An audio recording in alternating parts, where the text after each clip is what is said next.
মেয়ে তার বাবাকে একটা চিঠি লিখলো। চিঠিতে লেখা ছিল, বাবা ভুল সহ্য রাতে আমি বুঝতে পারি আমার স্বামী আমাকে ঠিক কতটা ভালোবাসে, কত রকমের কথা দিল, কথা নিল, সারা জীবনের সুখে দুঃখে সাথে হয়ে থাকবে তোমাদের জামাই।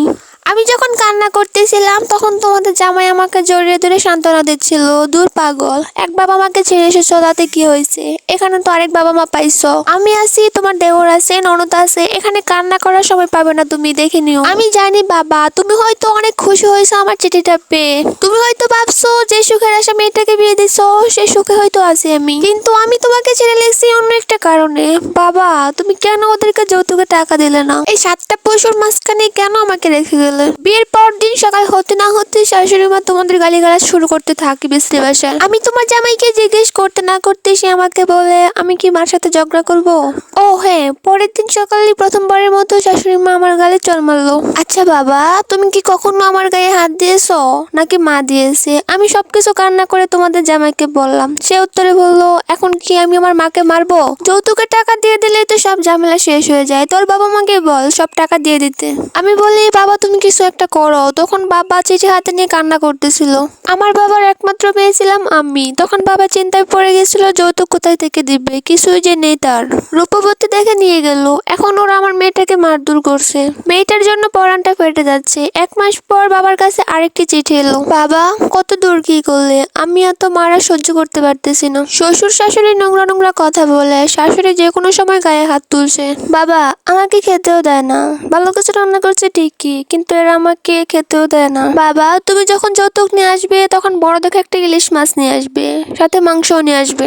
এইসব এখানে রান্না করি আমি ঠিকই, কিন্তু খেতে দেয় না আমাকে, বলে বাপকে বল কিনে আনতে, তারপর খাবি। বাবা ও বাবা, কবে আসবে তুমি? কতদিন হয়েছে তোমাদের দেখি না। বাবা আসার সময় যৌতুকের টাকাটা আনতে ভুলে যেও না।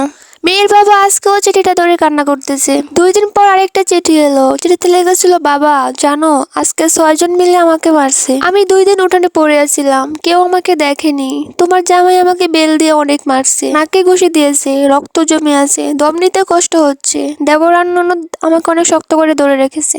আমার শাশুড়ির মুখটা চেপে রেখেছে যেন আওয়াজ করতে না পারি। আর তোমার জামাই শুধু মেরেই গিয়েছে। জানো বাবা, আমার চিৎকার এখন আর গলা দিয়ে বের হয় না, অনেক কষ্ট হয় আমার। জানো বাবা, এখন আমি বাজার থেকে মার একটু বেশি খাই। এ তুমি কোথায় রেখে গেলে আমায়? বাবা তুমি যৌতুকের টাকাটা নিয়ে যত তাড়াতাড়ি পারবে চলে আসো। তার 20 দিন পরে আরেকটা চিঠি এলো, বাবা হয় যৌতুকের টাকা নিয়ে আসো, না হলে আমাকে এখান থেকে নিয়ে যাও। আমি আর মার সহ্য করতে পারতেছি না, আমার সারা গায়ে রক্ত জমে গেছে। মেয়ের বাবা তার বসত ভিটা সব বিক্রি করে মেয়ের বাড়িতে যাচ্ছে আজ। মেয়ের বাবা অনেক খুশি। ইলিশ মাছ, মাংস, তরকারি যা যা নেবার কথা ছিল সবকিছু নিয়ে মেয়ের বাড়ির দিকে রওনা হলো। অনেক খুশি ছিল বাবা। যৌতুকের টাকা নিয়ে আজকে বাবা উপস্থিত।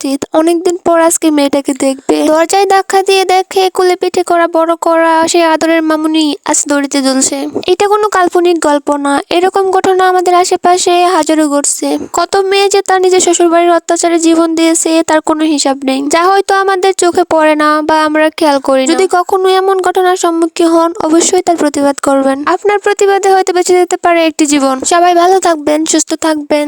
ধন্যবাদ সবাইকে।